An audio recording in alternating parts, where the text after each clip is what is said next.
Corona के time के बाद हम सभी भी चाहते हैं कि हम अपनी ज़िंदगी में घूमें, जितना ज़्यादा एक्सप्लोर कर सकें उतना एक्सप्लोर करने की कोशिश करें। आज की जो हमारी रीडिंग है वो भी कुछ इस प्रकार की ही है, वो भी कुछ टूरिज्म के ऊपर ही है। Hello everyone, welcome back to our channel. Today we are going to discuss the reading, the context, the meaning and scope of tourism. So without any delay everyone, let's get started with our first category, that is list of heading.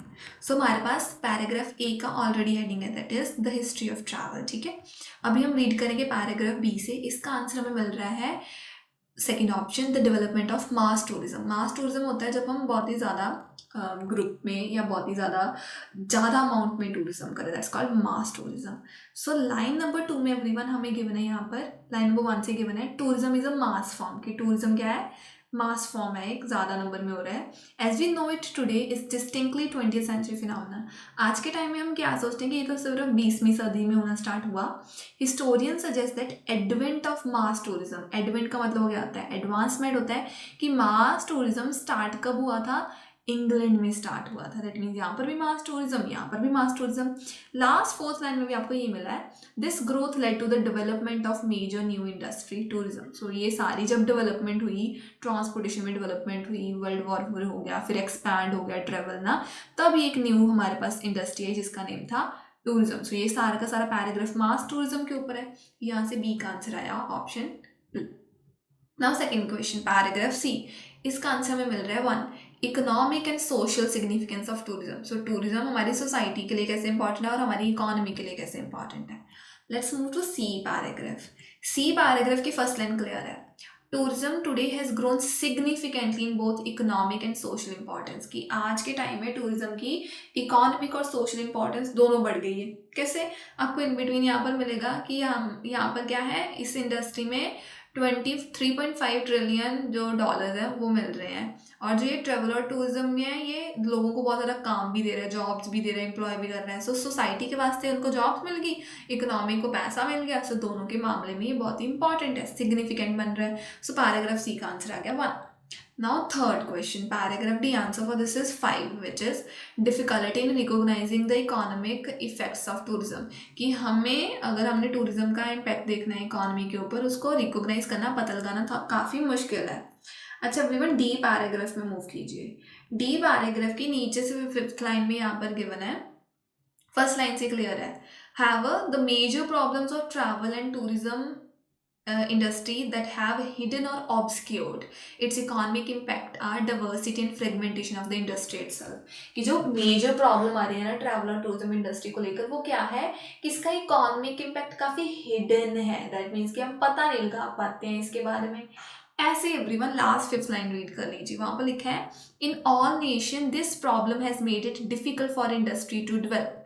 कि ये जो problem है ना, कि हम इसको count नहीं कर सकते, इंडस्ट्री बहुत फैली हुई है, टुकड़ों में डिवाइडेड है, यही एक प्रॉब्लम है जिसकी वजह से ये इंडस्ट्री में हमें डिफ़िकल्टी आ रही है, उसको डेवलप करने में, हमें इस इन्फॉर्मेशन गेन करने में भी क्या है, डिफ़िकल्टी आ रही है। अगर हमने रीजनल, नेशनल, ग्लोबल इकोनॉमीज़ की बात करो, हमें वहाँ पर मुश्किल आ रही है। इकोनॉमी को लेकर वहाँ पर मुश्किलें आ रही थी। यहाँ से हमारी ऑप्शन कौन सी मैच हुई? Option 5, difficulty in recognising the economic effect of tourism.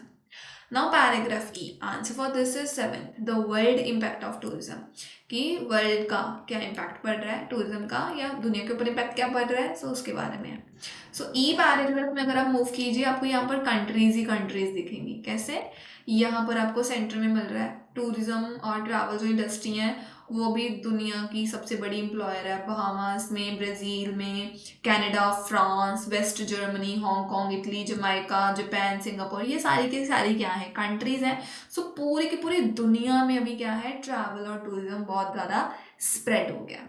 अभी आप फर्स्ट लाइन से रीड कर लो, once the exclusive province of wealthy travel, tourism have become an institutionalized way of life for most of the population। पहले सिर्फ ये जो अमीर लोग थे वही ट्रैवल करते थे, अभी सारी की सारी पॉपुलेशन, ज़्यादातर सारी की सारी पॉपुलेशन क्या है, ट्रैवल करना पसंद करते हैं। ये इंटरनेशनल ट्रेड बन गया, दैट मीन्स पूरी दुनिया के वास्ते, पूरे वर्ल्ड के वास्ते ये सब कुछ बन गया। हमारा यहाँ से 4th का आंसर आ रहा है, विच इज ऑप्शन 7, दैट इज कि ये वर्ल्ड का इम्पैक्ट क्या है टूरिज्म के ऊपर, वर्ल्ड इम्पैक्ट ऑफ टूरिज्म, या टूरिज्म का दुनिया के ऊपर इम्पैक्ट क्या है। Let's move to the next category now, जो हमारे पास नेक्स्ट कैटेगरी है वो है G true false not given. Question number 5 क्या है, the largest employment figures in the world are found in travel and tourism industry. सबसे ज़्यादा एम्प्लॉयमेंट जो है वो कहाँ पर अवेलेबल है, ट्रैवल और टूरिज्म इंडस्ट्री में। आंसर इज ट्रू, ये तो है एवरीवन। इसकी लोकेशन आपको सी पैराग्राफ में मिलेगी। सी पैराग्राफ हमारा इकॉनमी के ऊपर था, उसी पैराग्राफ में नीचे से कुछ 8th 7th लाइन पढ़नी है आपने। The travel and tourism industry is the world's largest employer, दुनिया का सबसे बड़ा एम्प्लॉयर है। इसमें 130 मिलियन जॉब्स हैं, दैट मीन्स कि ऑलमोस्ट 7% एम्प्लॉयज़ यहाँ पर काम करते हैं। सो दुनिया का सबसे बड़ा एम्प्लॉयर कौन हुआ, ट्रैवल एंड टूरिज्म इंडस्ट्री। यहाँ से हमें 5th का आंसर मिल गया ट्रू, क्योंकि वो भी बोल रहे थे कि हाँ दुनिया का सबसे बड़ा जो है लार्जेस्ट कौन है, वो था travel and tourism. Answer is true. 6th question now, tourism contributes over 6% of the Australian gross national product. Tourism क्या है, 6% से ज़्यादा ऑस्ट्रेलिया की जीएनपी को कंट्रीब्यूट करता है। Answer is not given everyone. इसकी लोकेशन आपको मिलेगी, अभी ऑस्ट्रेलिया की जीएनपी की बात बिल्कुल नहीं हुई, 6% की बात जरूर हुई है। सो सी पैराग्राफ में एवरीवन उसके बाद ही लिखा है this industry is the world's leading industrial contributor. ये इंडस्ट्री में भी बहुत ज़्यादा कॉन्ट्रीब्यूट करता है, producing over 6% of world's gross national product. दुनिया का 6% ग्रॉस नेशनल प्रोडक्ट। लेकिन यहाँ पर क्या मेंशन है कि ये ऑस्ट्रेलिया का भी 6% ग्रॉस नेशनल प्रोडक्ट है, नहीं ना, हमें नहीं पता ऑस्ट्रेलिया का 6% है या ऑस्ट्रेलिया का 6% से ज़्यादा है, जिसकी वजह से हमारा 6th का आंसर आ गया not given. Now question number 7th everyone. 7th is tourism has a social impact because it promotes recreation. Tourism का सोसाइटी के ऊपर इम्पैक्ट है, क्यों, क्योंकि इससे रिक्रिएशन आती है, हमारे अंदर क्रिएटिविटी आती है, हम रिलैक्स हो पाते हैं। सो उसकी वजह से इसका सोशल इम्पैक्ट है। Answer is not given again everyone. आपको मूव करना है ये उस पैराग्राफ में, यहाँ पर सी पैराग्राफ की लास्ट लाइंस में। दस, tourism has a profound impact. Tourism का बहुत ज़्यादा बड़ा इम्पैक्ट है दुनिया की इकॉनमी के ऊपर। क्यों, क्योंकि ये एजुकेटिव है, ठीक है, ट्रैवल के मामले में एम्प्लॉयमेंट भी देता है और सोसाइटी के ऊपर भी इसका इम्पैक्ट है। यहाँ पर अभी उसके इम्पैक्ट की बात हुई, लेकिन यहाँ पर कहीं पर भी नहीं मेंशन कि वो अपनी रिक्रिएशन के वास्ते क्या है, ज़्यादा वो सक्सेसफुल है या फेमस है, उसकी बात ही नहीं हुई। सो हमारा आंसर क्या आएगा, answer is not given again. Now let's move to the next question. जो हमारे पास नेक्स्ट क्वेश्चन है जी, वो क्या है, question number 8। Two main features of travel and tourism industry make its economic significance difficult to ascertain. So दो features हैं travel और टूरिज्म इंडस्ट्री के, जिसकी वजह से इसके इकोनॉमिक इंपॉर्टेंस को समझना बहुत मुश्किल है। Answer is true. ट्रू कि हाँ, दो फैक्टर्स हैं जिसकी वजह से हम इसको समझ नहीं पाएंगे। डी पैराग्राफ में एवरीवन मूव कीजिए फर्स्ट लाइंस में। मेजर प्रॉब्लम जो ट्रैवल और टूरिज्म इंडस्ट्री में है वो क्या है, ऑलमोस्ट हिडन है, ठीक है, ऑब्सक्योर्ड है, हम उसको अंडरस्टैंड ही नहीं कर पाएंगे। इट्स इकोनॉमिक इम्पैक्ट आर, जो हम इसके इकोनॉमिक इम्पैक्ट को समझ नहीं पाएंगे, उसके पीछे मेजर प्रॉब्लम्स है, वो क्या क्या है, डाइवर्सिटी एंड फ्रेगमेंटेशन। एक तो इसमें विभिन्नता बहुत है और दूसरा ये टुकड़ों में डिवाइडेड है। दैट मीन्स कि दो फैक्टर्स आ गए जिसकी वजह से इकोनॉमिक इम्पैक्ट को समझना मुश्किल है हमारे वास्ते। यहाँ से एवरीवन 8 का आंसर आ गया। Question number 9 now, visitors spending is always greater than the spending of residents in tourist area. कि जो विजिटर्स हैं जितना वो खर्चा करते हैं, वहाँ के जो लोग रहने वाले उसी एरिया के अगर रहने वाले लोगों के साथ हम विजिटर्स को कंपेयर करें तो विजिटर्स ज़्यादा स्पेंड करते हैं। Answer is again not given. Visitors और रेजिडेंट्स के स्पेंडिंग की बात हुई है, लेकिन ज़्यादा स्पेंड करने की बात नहीं हुई। अगर आप सभी मूव करो, वहाँ पर लिखा है नेक्स्ट लाइन में, डी पैराग्राफ की थर्ड लाइन में कि ट्रैवल इंडस्ट्री में होटल्स है, मोटेल्स है, अकोमोडेशन है, रेस्टोरेंट है, फूड है, ट्रांसपोर्टेशन है, ये सारी की सारी हैं, ठीक है, गिफ्ट शॉप्स वगैरह हैं, और बहुत सारे जो बिजनेसेस हैं वो लोकल लोगों को भी यही चीज़ प्रोवाइड करते हैं और विजिटर्स को भी। सो जो इम्पैक्ट है विजिटर्स का वो हमेशा अंडर एस्टिमेट हो जाता है। अभी यहाँ पर उन दोनों के इम्पैक्ट में, दोनों की स्पेंडिंग में, लोकल रेजिडेंट्स की स्पेंडिंग और जो विजिटर्स की स्पेंडिंग है, उन दोनों में रिलेशन ही नहीं मेंशन किया कि कौन सा बंदा ज़्यादा स्पेंड कर रहा है। तुम्हारा आंसर क्या आएगा, answer is going to be not given, right. Let's move to the next question 10th। जो हमारे पास 10th क्वेश्चन है वो क्या है, it is easy to show statistically how tourism effect individual economies, की अकेली एक एक कंट्री की इकोनॉमी को टूरिज्म कैसे इम्पैक्ट कर रहा है उसको स्टैटिस्टिकली नंबर्स में शो करना ईजी है। Answer is false again everyone. इसकी लोकेशन आपको मिलेगी इन द लास्ट पैराग्राफ में एवरीवन, नीचे से fifth line, however because of the problems of definition, tourism की डेफिनेशन ही नहीं है हमारे पास, which directly affect statistical measurement, so हमारे पास स्टैट्स भी नहीं है, हमारे पास नंबर्स भी नहीं है. It is not possible with any degree of certainty to provide precise, valid or reliable data about the extent of worldwide tourism participation. So अगर आप बोलोगे हमारे पास statistics हैं, numbers हैं, उसकी वजह से हम इसके economic impact के बारे में बता सकते हैं, सो नहीं, ऐसा नहीं है. यही वाली सेम डिफिकल्टीज हमें कब आती हैं? डोमेस्टिक टूरिज्म में. दैट मीन्स कि इंडिविजुअल टूरिज्म को भी, इंडिविजुअल इकोनॉमीज को भी हम नहीं कैलकुलेट कर सकते क्योंकि हमारे पास स्टैटिस्टिकल मेजरमेंट है ही नहीं. सो यहाँ से 10th का आंसर क्या बन गया? Answer is false. Now question number 11 to 13 हमारे पास है ब्लैंक्स, यहाँ पर 3 वर्ड्स के लिमिट है. क्वेश्चन नंबर 11 क्या है? In Greece tourism is most important. Greece में टूरिज्म बहुत ही ज़्यादा इंपॉर्टेंट है. बहुत इंपॉर्टेंट सोर्स क्या है? Source of income. बहुत इंपॉर्टेंट इंडस्ट्री भी आप आंसर लिख सकते हो, बहुत इंपॉर्टेंट इनकम का सोर्स भी आप आंसर लिख सकते हो. एवरीवन, सबसे हमने पहले फाइंड आउट करना था ग्रीस. ग्रीस हमें मिल रहा था ई पैराग्राफ में. ई पैराग्राफ में एवरीवन अगर आप रीड करो, ये देखो यहाँ पर हमें गिवन है 1 2 3 4 5 6 लाइन में ग्रीस मिला, हमने लाइन 5 से रीड करना है. For example, tourism is the major source of income. Tourism बहुत ही बड़ा इनकम का सोर्स है. कहाँ पर? बरमुडा में, ग्रीस में. दैट मीन्स में ग्रीस में क्या हो रहा है? ग्रीस में ये सबसे बड़ा सोर्स है इनकम का. यहाँ से आपको आंसर मिल गया.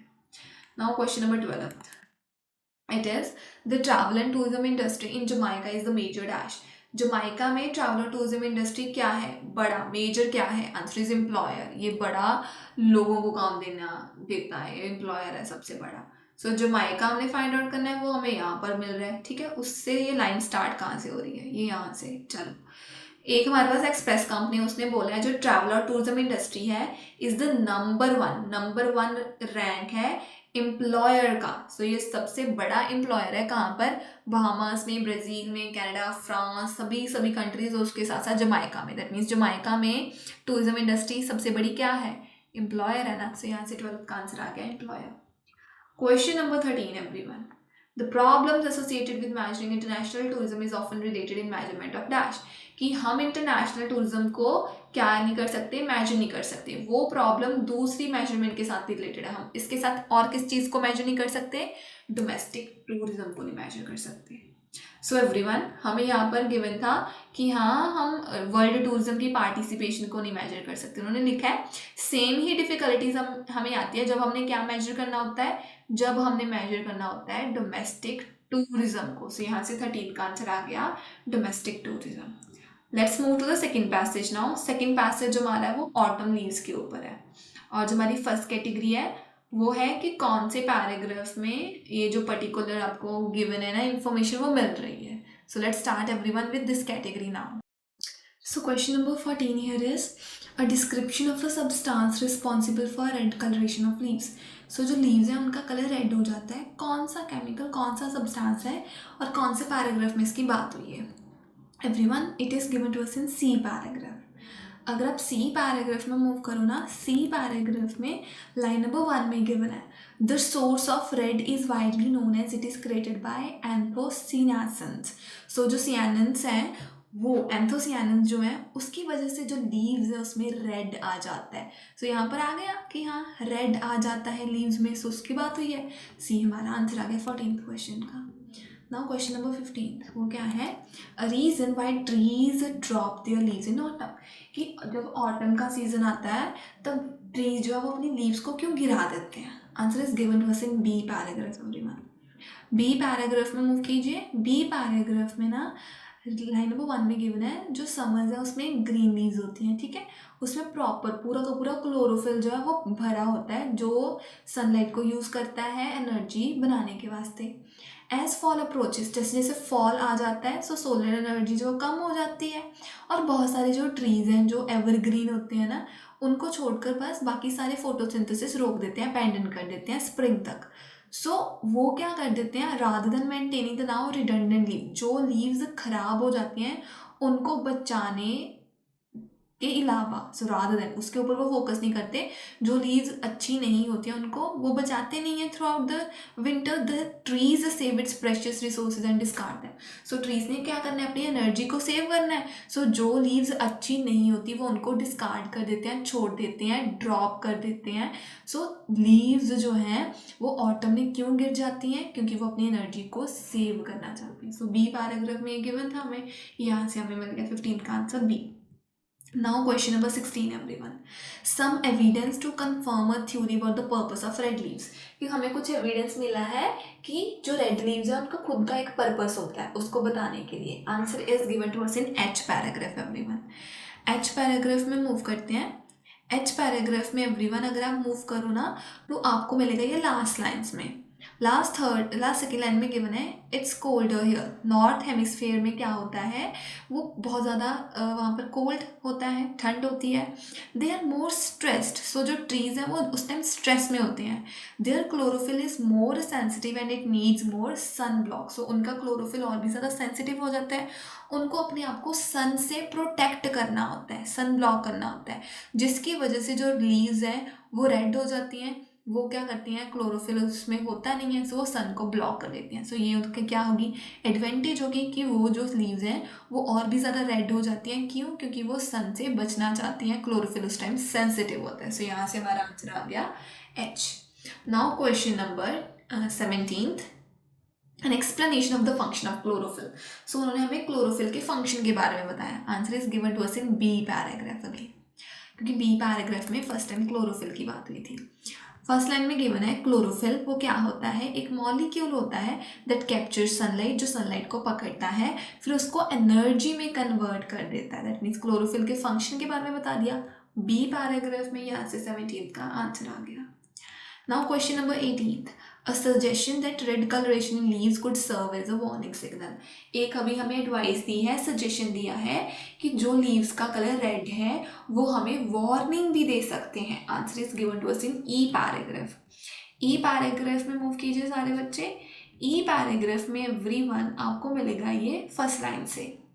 It has been proposed that, ये बोला गया, ये कहा गया, ये सजेस्ट किया गया है कि वो ट्रीज जो बहुत ही ज़्यादा रेड कलर प्रोड्यूस करते हैं, to convince herbivorous insects that they are healthy and robust.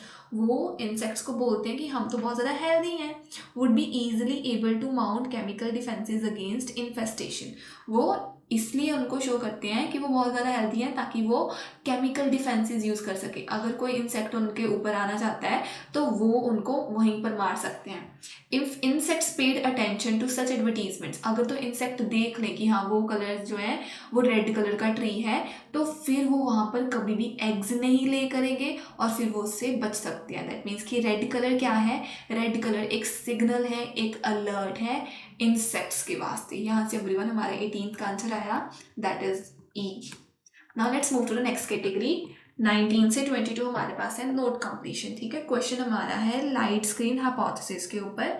19th है the most vivid colour red leaves are found in the side of the tree facing the dash. कि सबसे ज़्यादा गहरा जो लाल रंग की लीव्स हैं वो कौन सी ट्रीज की साइड पर मिलेंगी, ट्रीज की कौन सी साइड पर मिलेगी, जो किसी को फेस कर रही हैं। किसको फेस कर रही हैं, वो जो सनलाइट की तरफ हमारे पास लीव्स है ना वो ज़्यादा रेड कलर की होंगी।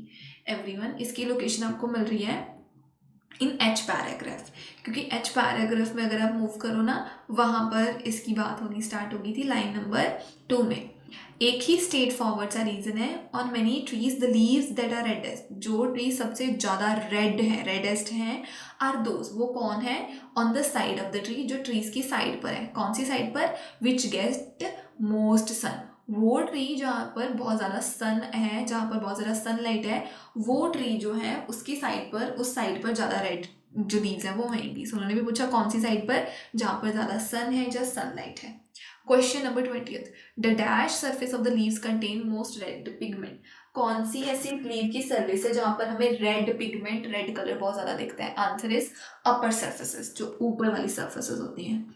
सेम पैराग्राफ एवरीवन, उसके बाद ही नेक्स्ट में लिखा है नॉट ओनली दैट, सिर्फ यही नहीं, but the red is brighter, red और भी ज़्यादा गहरा हो जाता है on the upper side of the leaf, जो लीफ की अपर साइड होती है, अपर सरफेस होती है, वहाँ पर वो रेड हो जाता है।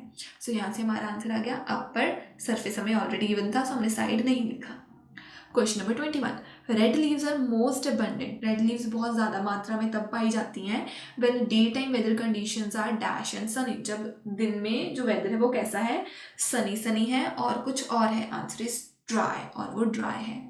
सेम पैराग्राफ अगेन एवरीवन, उसके बाद ही हमें गिवन है, और हम ये भी रिकॉग्नाइज कर सकते हैं कि जो बेस्ट कंडीशन है जहाँ पर हमें रेड कलर दिखेगा वो क्या होती हैं, ड्राई एंड समर डेज होते हैं। सो डेज में दैट मीन्स कि डे नाइट में क्या होता है, सनी वेदर है, उसके साथ साथ ड्राई भी होना चाहिए। सो 21 का आंसर आ गया dry.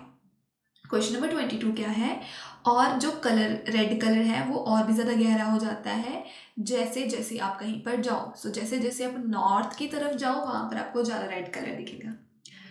Everyone same paragraph, dry, उसके बाद लास्ट थर्ड लाइन में गिवन है, finally tree such as maples usually get much redder the more north you travel. जितना आप नॉर्थ की तरफ जाओगे उतना कलर और रेड हो जाएगा। सो ट्रैवल मतलब वो, सो आप किसकी तरफ गए, आप नॉर्थ की तरफ गए। सो 22 का आंसर आ गया north.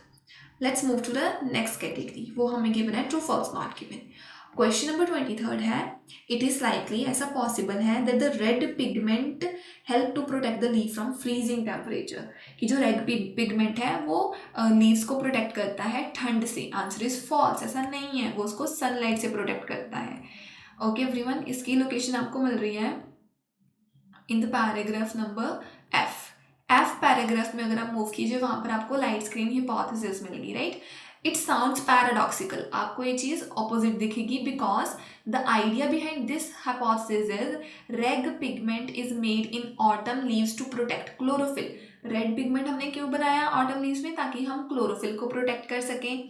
The light absorbing chemical from too much light, तो रेड पिगमेंट क्या है, बहुत ज़्यादा लाइट से लीव्स को प्रोटेक्ट कर रहा है, दैट मीन्स बहुत ज़्यादा हीट से लीव को प्रोटेक्ट कर रहा है। क्वेश्चन में बोला नहीं फ्रीजिंग टेम्परेचर से वो प्रोटेक्ट कर रहा है, आंसर इज नो, नहीं हॉट टेम्परेचर से प्रोटेक्ट कर रहा है, सो आंसर इज फॉल्स।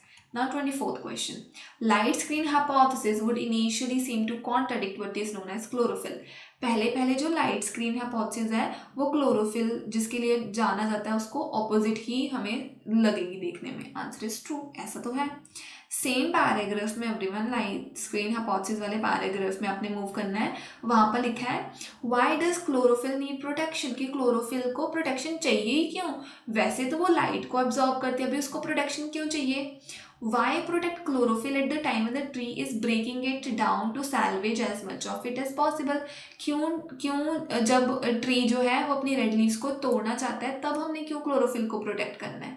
यहाँ पर एवरीवन लाइन नंबर 3 में गिवन है, इट साउंड्स पैराडॉक्सिकल, आपको ये चीज़ ऑपोजिट पहले लगेगी ही लगेगी, लेकिन ये क्लोरोफिल को प्रोटेक्ट करने के वास्ते सब कुछ हो रहा है, दैट मीन्स पहले हमें ये चीज़ ऑपोजिट लग रही है, पैराडॉक्सिकल लग रही है ना। सो यहाँ से हमारा आंसर आ गया क्योंकि यहाँ पहले हमें ये कॉन्ट्राडिक्टरी लग रही है, so answer is true. Question number 25 now, leaves which turn colours other than red are more likely to be damaged by sunlight. वो लीव जिसका कलर रेड के अलावा कोई और हो सकता है वो जल्दी सनलाइट से डैमेज हो जाएंगी, आंसर इज नॉट गिवन, क्योंकि रेड के अलावा और किसी कलर की बात नहीं हुई है, ब्लू कलर की बात हुई है लेकिन वो एज सच ब्लू कलर की बात नहीं हुई है, और जो सनलाइट है उसको उसका जल्दी उसके ऊपर इम्पैक्ट पड़ रहा है या कम इम्पैक्ट पड़ रहा है उसकी बात भी नहीं हुई, तो हमारा आंसर इसका नॉट गिवन जा रहा है। नाउ क्वेश्चन नंबर 26 एवरीवन, वो है which of the following question does the writer offer an explanation.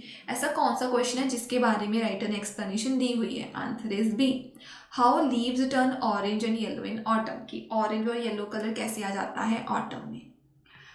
Everyone last paragraph में इसकी बात हुई है, आप मूव कीजिए आई पैराग्राफ में फर्स्ट लाइन से, what is still not fully understood however is why some trees resort to producing red pigment while others don't bother and simply reveal their orange and yellow hues।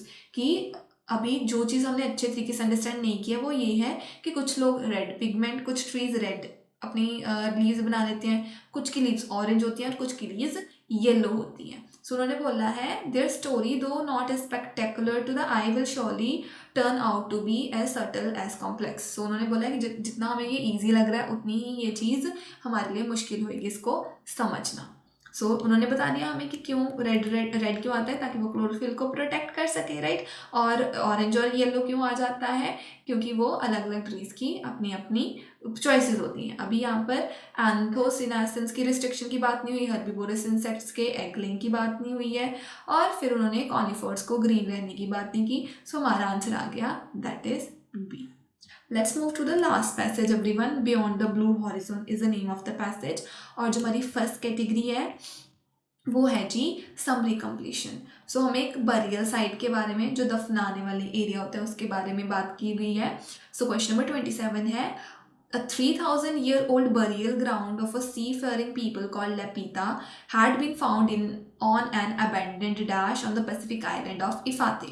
So 3,000 जगह पुरानी है ये, जो कब्रिस्तान में भी हम कह सकते हैं, बरियल ग्राउंड जिसको हम कह सकते हैं, वो हमें मिला उन लोगों का जो समुद्र में घूमते थे, जिनका नेम था लपीता। इसको हमने देखा है कहाँ पर, पैसिफिक आइलैंड में देखा है, उसका नेम है इफाते। और ये जो एरिया था ये कहाँ पर था, ये किसी अबेंडेंड, जो चीज़ छोड़ दी गई हो वो ऐसी एरिया में था। अबेंडेंड वो क्या था, आंसर इज बी, प्लांटेशन, जिसको हमने छोड़ दिया हो फसल को। सो उस एरिया में हमें ये पाया। एवरीवन, अभी फर्स्ट पैराग्राफ में मूव कीजिए। फर्स्ट पैराग्राफ में आपको ये फाते मिल गया है, सी फेयरिंग पीपल मिल गया लाइन नंबर 4 में।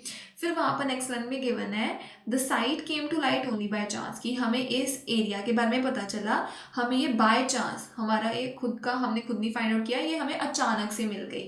एन एग्रीकल्चरल वर्कर, एक फार्मर था, digging in the grounds of derelict plantation. वो क्या कर रहा था, वो तो जमीन में खोद रहा था। कौन सी जमीन में खोद रहा था, प्लांटेशन, जहाँ पर कुछ प्लांट किया हो। डेरेलिक्ट मतलब जो बहुत लंबे समय से प्लांट किया हो। स्क्रेप्ड ओपन अ ग्रेव, सो एक फार्मर था, वो जमीन को खोद रहा था।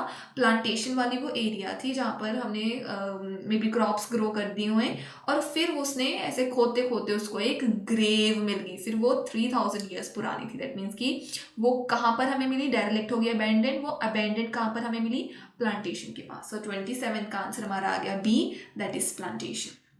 28 क्वेश्चन, द सीमेंट्री। अभी ये जो कब्रिस्तान है, विच इज सिग्निफिकेंट, ये बहुत इंपॉर्टेंट है। अब इंपॉर्टेंट क्या है, was uncovered accidentally by the agricultural worker. So इस वर्कर ने वो अचानक से फाइंड आउट किया, ये जो सीमेंट्री, ये जो कब्रिस्तान है, ये इंपॉर्टेंट कोई चीज़ है। Answer is F, archaeological discovery है। ये हमारे आर्कियोलॉजी में ये बहुत ही इंपॉर्टेंट डिस्कवरी है। एवरीवन, फर्स्ट पैराग्राफ की first line, an important archaeological discovery on the island of Ifate in Pacific archipelago of Vanuatu has revealed traces of ancient seafaring people. So traces हो गया, evidence, हमें evidence मिला है, ये जो seafaring लोग थे उनके पैसिफिक में, ये हमारे वास्ते important है। important क्या है, archaeological discovery. So यहाँ से हमारा 28 का आंसर आ गया, archaeological discovery, that is option F. Now question number 29, जो लपीता है उसको फिर बहुत ही ज़्यादा एक्सप्लोर किया गया, सर्च किया गया, और जो आइलैंड थे वहाँ पर बहुत सारे लोग आकर रहने लग पड़े, बहुत सारे टाइम पहले, ठीक है। They took many things with them on their voyages including dash and tools. So जो लोग थे, जब वो जर्नीज करते थे, वोयाग्स करते थे, लंबे लंबे सफ़र पर जाते थे, वो अपने साथ टूल्स भी लेकर जाते थे और किसी और चीज़ को भी लेकर जाते थे। आंसर इज आई, वो अपने साथ एनिमल्स को भी लेकर जाते थे। एवरीवन, लेट्स सी इसकी बात कहाँ हुई है। इसकी बात हुई है एवरीवन नेक्स्ट पैराग्राफ में। नेक्स्ट पैराग्राफ में यहाँ पर एक्सप्लोरर की बात हुई है, ठीक है। एक्सप्लोरर हो गए, फिर वोयागर्स। यहाँ पर एवरीवन लाइन नंबर 3 में गिवन है, they were also pioneers who carried with them. ये ऐसे इंसान थे जिन्होंने अपने साथ किसी चीज़ को कैरी किया, लेकर गए। एवरीथिंग, जो भी उनके पास था, they would need to build new life, जो भी उनको नई जिंदगी बनाने के लिए चाहिए होता था सामान, वो अपने साथ लेकर जाते थे। जैसे कि उनका लाइफ स्टॉक हो गए उनके एनिमल, जैसे कि बफलो, काओ, शीप, ऐसे गॉट। सो ये हो गया लाइफ स्टॉक के साथ साथ उन्होंने अपने साथ सीडलिंग लेकर गए, जो ताकि वो प्लांट्स वहाँ पर जाकर ग्रो कर सके, और स्टोन टूल्स लेकर गए, सीड्स लेकर गए, और क्या लेकर गए, एनिमल्स लेकर गए। हमारे पास सिर्फ एक ही ऑप्शन गिवन थी, वो थी एनिमल्स वाली। सो हमारा आंसर आ गया एनिमल्स वाला, that is option I. Question number 30 now. फिर वो जो थे इस जो ये सीमेंट्री है, ये जो कब्रिस्तान है, इसके ऊपर जो इन्फॉर्मेशन है वो बहुत ज़्यादा इंक्रीज होगी। जो रिसर्चर्स थे, एक टीम थी रिसर्चर्स की, जिसको लीड किसने किया था, मैथ्यू स्प्रिंग्स ने, ऑस्ट्रेलिया नेशनल यूनिवर्सिटी में। उन्होंने इस साइट को आकर एक्सकेवेट किया, खोदा, ठीक है। स्प्रिंग ये सोचता है, बिलीव करता है that the dash which was found at the site is very important, कि कोई चीज़ जो वहाँ पर उनको मिली है वो बहुत ही इंपॉर्टेंट है। अभी उनको क्या चीज़ मिली है? Answer is G, burial urn, URN। So जो भी उनको बरियल यूर्न मिला है वो उनके वास्ते बहुत इंपॉर्टेंट है। इसकी बात एवरीवन नेक्स्ट पैराग्राफ में हुई है। कैसे? यहाँ पर 62 इंडिविजुअल्स की बात हुई है, रिसर्चर्स की भी बात हो गई है, ठीक है, कि रिसर्चर्स बहुत ज़्यादा डाटा जो था वो इंक्रीज हो गया है। फिर आपने रीड करना है एवरीवन, लाइन नंबर 6 में वहाँ पर लिखा है अदर आइटम्स। सो उन्होंने बहुत सारी, जो आर्कियोलॉजिस्ट थे उन्होंने बहुत सारी चीज़ें फाइंड आउट की।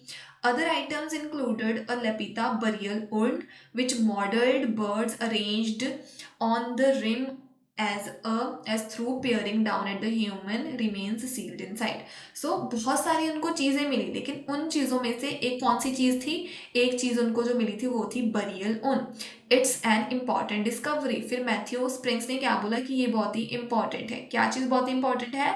Burial urn। सो यहाँ से 30th का आंसर एवरीवन, हमारा आंसर आ गया, that is option G. Question number 31 now, कि ये चीज़ बहुत ही इंपॉर्टेंट थी, since it confirms that the dash found inside are Lapita. क्यों? क्योंकि जब हमें ये चीज़ मिली उससे हमें पता चल गया कि ये जो इसके अंदर कोई चीज़ है वो लपीता ही है। आंसर इज डी, कि जो इसके अंदर बोन्स हमें मिली हैं वो लपीता वाले लोगों की ही बोन्स हैं। एवरीवन आपने रीड करना है उसके ऑपोजिट साइड में जो आपको मिल रहा है वो इसी पैराग्राफ में। अच्छा, ये इंपॉर्टेंट डिस्कवरी थी, मैथ्यू स्प्रिंग ने बोला। फिर वो क्या था? वो हेड था उस अपनी टीम का। The international team digging up the site, वो साइट को खोद रहे थे। फॉर इट कंक्लूसिवली आइडेंटिफाइज, क्यों? क्योंकि इसने हमें बता दिया कि ये जो रिमेन्स है, ये जो बोन्स है वो किसकी हैं? लपीता की हैं। सो रिमेन्स हो गई, जो बची खुची आइटम्स होती हैं, जो बची खुची बॉडी पार्ट्स होते हैं, राइट। सो बॉडी पार्ट्स क्या बचे होंगे? बोन्स बचे होंगी ना, और यही हमें गिवन है। सो हमारा आंसर आ गया यहाँ पर D option for 31st question. Let's move to the next question now. अभी हमारे पास है MCQs। क्वेश्चन नंबर 32 क्या है?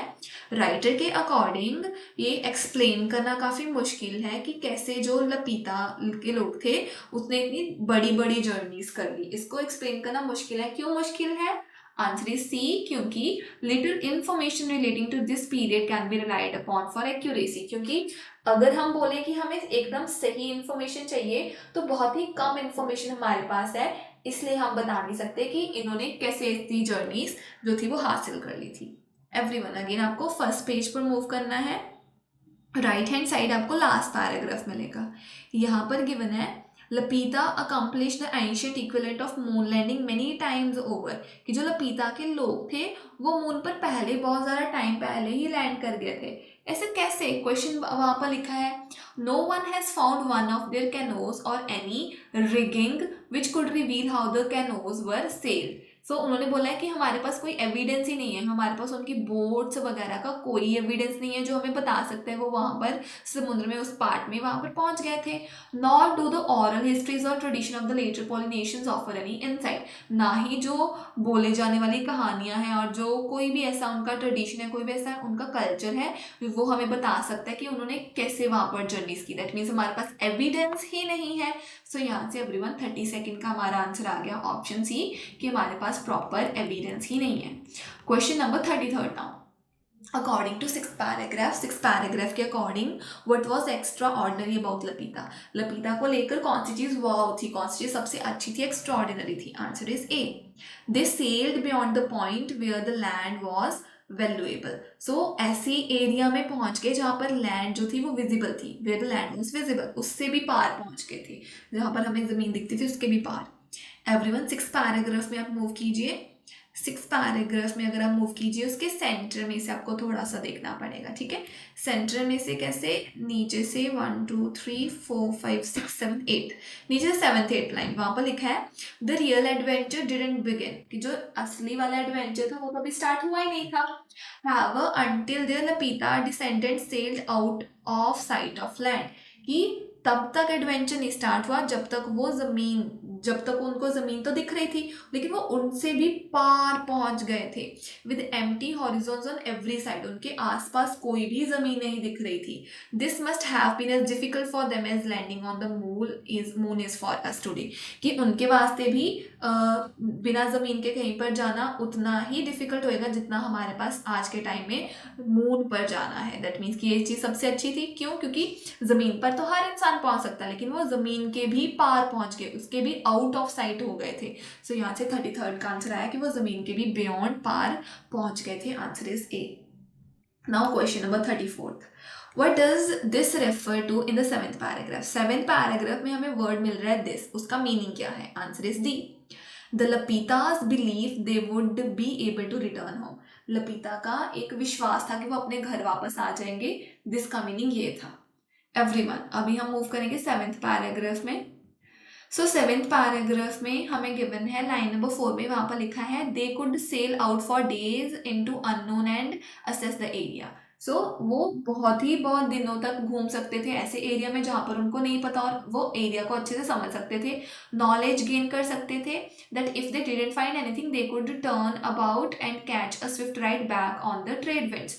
तो उनको लगता था कि हाँ, अगर तो उनको नॉलेज नहीं मिली या उनको कोई भी चीज़ इंपॉर्टेंट नहीं मिली तो वो वापस आ जाएंगे। This is what would have made the whole thing work. यही एक चीज़ थी, यही एक विश्वास होएगा जिसकी वजह से वो हर बार जर्नीस में जाते थे और वापस आ जाते थे। सो दिस का मीनिंग क्या है? दिस का मीनिंग है कि उनको लगता था कि वो वापस आ जाएंगे ट्रेड विंड्स के साथ ही, जैसे जैसे वो विंड्स चलेंगी वैसे वैसे वो वापस आ जाएंगे। सो दिस का मीनिंग हो गया लौट के आना, वापस आना। सो उनका विश्वास, उनका एक बिलीफ था कि वो वापस आ सकते हैं, उसके बारे में उनको बताया गया। सो आंसर हमारा आ गया रिटर्न वाला, which is option D. Question number 35, 8th paragraph के अकॉर्डिंग जो ज्योग्राफी है रीजन की वो इम्पोर्टेंट कैसे है? आंसर है C, it provided a navigational aid for Lapita, क्योंकि लपीता के जो लोग थे उनको इसी ज्योग्राफी से पता चला कि उन्होंने कौन सी लोकेशन, कौन से एरिया में, कौन से डायरेक्शन में जाना है। सो नेविगेशनल हेल्प, नेविगेशनल एड मिली थी उनको। अच्छा एवरीवन, आपको ये आंसर मिलेगा उससे नेक्स्ट वाले पैराग्राफ में, फर्स्ट लाइन्स में।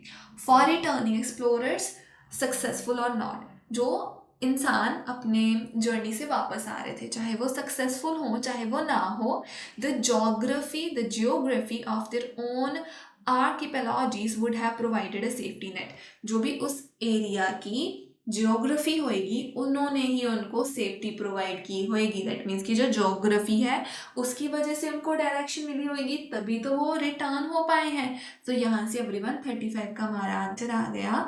That is our option number C. Let's move to the next category, that is yes no not given.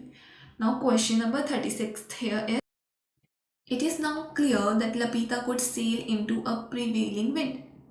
कि जो विंड, जो हवा पहले से ही बह रही हो, उस अभी ये क्लियर है कि जो लपीता है उसमें भी वो अपनी बोट जो है उसको चला सकते थे जो विंड पहले से चल रही है। आंसर इज नो, ये क्लियर नहीं है बिल्कुल भी। एवरीवन, इसकी लोकेशन आपको मिलेगी इन द पैराग्राफ जो सेकेंड पेज पर है, राइट हैंड साइड पर everyone, all these presupposes वाला पैराग्राफ, उसकी लाइन नंबर 3 में। The Lapita had mastered the advanced art of sailing against the wind. जो लपीता थे, जो अगर एक तरफ को, अगर लेट्स से नॉर्थ की तरफ को विंड बह रही है तो उनके पास आर्ट था कि वो साउथ की तरफ मूव कर सकें। सो वो विंड के अगेंस्ट मूव कर सकते थे। And there's no proof they could do any such thing, but हमारे पास कोई प्रूफ नहीं है। अगर हमारे पास कोई प्रूफ नहीं है that means it is not clear to us, लेकिन क्वेश्चन में लिखा है ये क्लियर है। So answer for 36 is no. Question number 37 now, extreme climate conditions may have played a role in Lapita migration, कि जो बहुत ही ज़्यादा गहरा या बुरा जो क्लाइमेट की कंडीशंस हैं उसने अपना एक बहुत इंपॉर्टेंट रोल प्ले किया होगा लपीता की माइग्रेशन में। आंसर इज यस, ये है। एवरीवन, अगेन अपने सेकेंड पेज पर राइट हैंड साइड में मूव करना है, लास्ट सेकेंड पैराग्राफ में, लास्ट लाइन ऊपर से सेकेंड लाइन में, El Nino the same climate disruption. So climate में जो मुश्किलें थी, डिसरप्शन हुई थी, that affects the Pacific today, जो हमारे आज के टाइम में पैसिफिक को चेंज कर रहा है, अफेक्ट कर रहा है, may have helped scatter the Lapita. So Lapita जो है वो स्कैटर हो सके, दैट मीन्स बिखर सके, दैट मीन्स कि अलग अलग एरिया में मूव कर सके।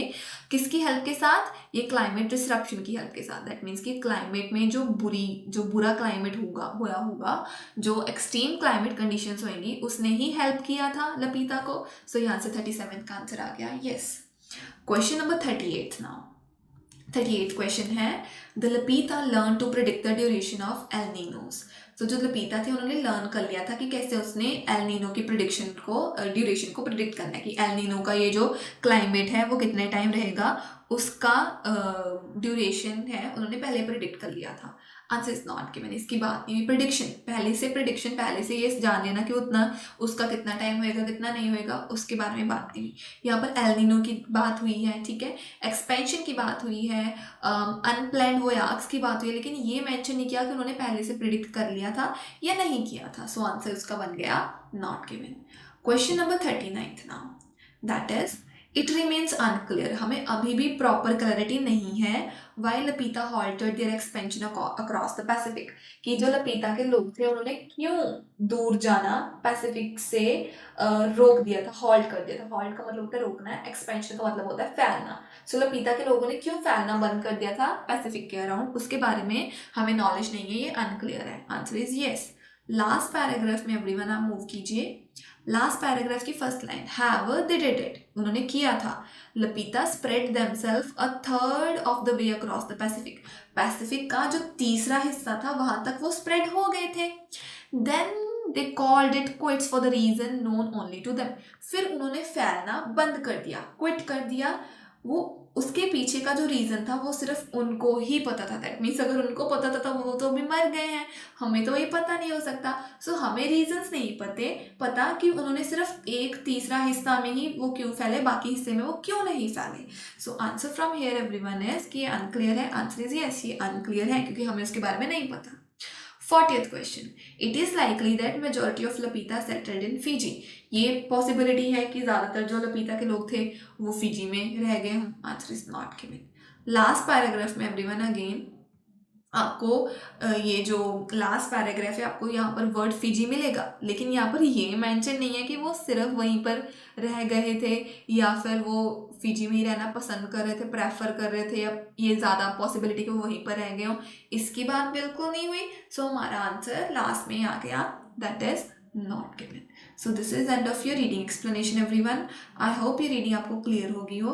अगर आपको ये रीडिंग अच्छी लगी हो, एक्सप्लेनेशन, आपके डाउट क्लियर हो गए हो, तो आप हमें कमेंट करके बता सकते हो, और आप हमें और भी रीडिंग के नेम बता सकते हो, सजेस्ट कर सकते हो जिसके ऊपर हम वीडियो बना सकें। Please do like to this video and share this channel with your other friends. Thank you everyone.